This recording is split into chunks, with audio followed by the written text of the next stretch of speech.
दोस्तों, कैसे हैं आप सब। आज की हमारी कहानी है सास की खुशी।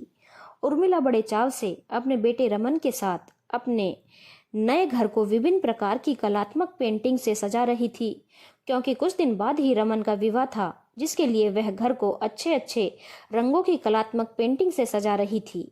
यह घर उर्मिला ने वर्षों की मेहनत से पाई पाई जोड़कर बनाया था। उसके पति कमल और वह दोनों सरकारी स्कूल में पढ़ाते थे। उनके दो ही बच्चे थे, बेटा रमन और छोटी बेटी मधु। अपने दोनों बच्चों को उर्मिला ने सरकारी स्कूल में ही अच्छी शिक्षा दिलवाई थी। शिक्षा प्राप्त करने के बाद जब रमन एक कंपनी में जॉब करने लगा, तो उसके पास विवाह के लिए कई लड़कियों के रिश्ते आने लगे। रमन उन लड़कियों को फोटो देखकर ही शादी करने से इनकार कर देता था। तब उर्मिला उसे प्यार से समझाया, बेटा, सिर्फ रंग रूप देखकर ही शादी नहीं करनी चाहिए, हमें इंसान के गुण भी देखने चाहिए। उन्हें रमन के लिए नित्या नाम की एक लड़की बहुत पसंद आ गई थी, जो सांवले रंग की थी, परंतु वह बेहद गुणी थी। रमन ने नित्या का सांवला रंग देखकर उससे शादी करने से इनकार कर दिया था। तब बेटे की खुशी की खातिर उर्मिला चुप हो गई थी। एक दिन रमन अपने दोस्त अनूप की शादी में गया, तो वहीं पर अनूप की पत्नी पारुल की बहन राधा को देखकर वह उसे अपना दिल दे बैठा था। भला की खूबसूरत थी वो। उसे देखकर रमन उसका दीवाना हो गया था और उसी वक्त रमन ने राधा को शादी के लिए प्रपोज कर दिया था, जिसे राधा ने भी स्वीकार कर लिया था। तब उर्मिला ने रमन को समझाया भी था कि विवाह में इतनी जल्दबाजी करना उचित नहीं। पहले एक दूसरे से बातें कर एक दूसरे के बारे में जान तो लो, बाद में शादी की बात करना। परंतु रमन तो राधिका की खूबसूरती पर ऐसा मर मिटा था, उसने अपनी मम्मी की बात पर ध्यान नहीं दिया और एक दिन अपने पापा के साथ पंडित के पास जाकर अपने विवाह की तारीख भी निकलवा ली थी, जिसकी वजह से उसकी उर्मिला मम्मी अपने घर में विवाह की तैयारियां करने लगी थी। वह अपने घर को रमन के साथ मिलकर अच्छी तरह से सजा रही थी कि उसी दौरान रमन के फोन की घंटी बजने लगी थी। जब रमन ने फोन नंबर देखा तो उसके चेहरे पर मुस्कान आ गई थी। तब उसकी छोटी बहन मधु उसे छेड़ते हुए बोली, लगता है भाभी का फोन आ गया। तभी तो भैया के चेहरे पर मुस्कान आ गई। तब रमन हंसते हुए फोन लेकर बाहर की तरफ चला गया था। थोड़ी देर बाद जब रमन घर वापस आया तो उसकी मम्मी उर्मिला ने देखा रमन का चेहरा बेहद उदास था। जब उर्मिला ने रमन से उसकी उदासी का कारण पूछा तो रमन दुखी स्वर में बोला, मम्मी, अब मेरी शादी नहीं होगी, मैंने राधा से शादी करने से मना कर दिया।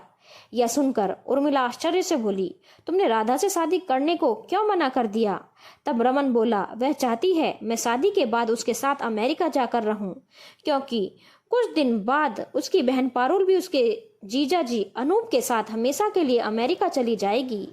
तब मैंने उसे समझाया कि मेरे पास अमेरिका में बसने के लिए इतने पैसे नहीं हैं, तो वह मुझसे बोली, अपना मकान बेच दो, उससे जो पैसे मिलेंगे उनसे हम आराम से अमेरिका चले जाएंगे, फिर वहीं पर नौकरी करके अपने लिए नया घर खरीद लेंगे। तब मैंने उससे कहा, यह मुमकिन नहीं है, यह घर मेरी माँ ने बहुत मेहनत से बनवाया है, मुझे बेचकर मैं उन्हें दुखी नहीं कर सकता। मैं तुम्हारी खुशी के लिए अपनी मम्मी की खुशियां नहीं छीन सकता। यह सुनकर वह मुझसे बोली, यदि मकान को बेच नहीं सकते तो फिर उस मकान को मेरे नाम कर दो, नहीं तो मैं तुमसे विवाह नहीं करूंगी। राधा की ऐसी बात सुनकर मुझे बेहद दुख हुआ। उसकी बातों से लगा कि उसे मुझसे ज्यादा घर और पैसों से लगाव है। मैंने उसी वक्त उससे शादी करने से इनकार कर दिया। अब ने मुझसे ठीक ही कहा था, मुझे पहले उसके बारे में अच्छी तरह से जान लेना चाहिए था, फिर शादी की बात करनी चाहिए थी। परंतु अच्छा ही हुआ जो उसने शादी से पहले ही अपनी इच्छा बताकर मुझे चौकन्ना कर दिया, नहीं तो मैं शादी के बाद उसकी फरमाइशें कैसे पूरी करता। जो लड़की शादी से पहले ही हमारे मकान को अपने नाम करवाना चाहती है, ऐसी लड़की का क्या भरोसा, क्या पता शादी के बाद वह आपको आपके मकान से ही बाहर निकाल देती। इसलिए मैंने राधा से विवाह करने से साफ इनकार कर दिया, क्योंकि मैं नहीं चाहता कि शादी के बाद राधा हमारे लिए कोई उलझन खड़ी करे। अब मैं उसी लड़की से विवाह करूंगा जो आपने मेरे लिए पसंद की थी। मुझे समझ में आ गया है, शादी रंग रूप देखकर नहीं, इंसान के गुण देखकर करनी चाहिए। रमन की बात सुनकर उर्मिला समझाते हुए बोली, मैंने तो तुम्हें पहले ही कहा था कि नित्य तुम्हारे लिए उपयुक्त लड़की है, परंतु तुमने मेरी बात मानने से इनकार कर दिया था। उसके बाद जब तुमने मुझसे राधा से विवाह करने की इच्छा बताई, तब भी मैंने तुमसे समझाया था कि पहले एक दूसरे के बारे में अच्छी तरह से जान लो, फिर शादी की बात करना, परंतु तुमने मेरी बातों पर कोई ध्यान नहीं दिया।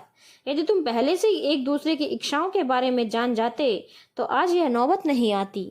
धन्यवाद दोस्तों। अगर आपको कहानी अच्छी लगी हो तो चैनल को लाइक, शेयर और सब्सक्राइब करना ना भूलें।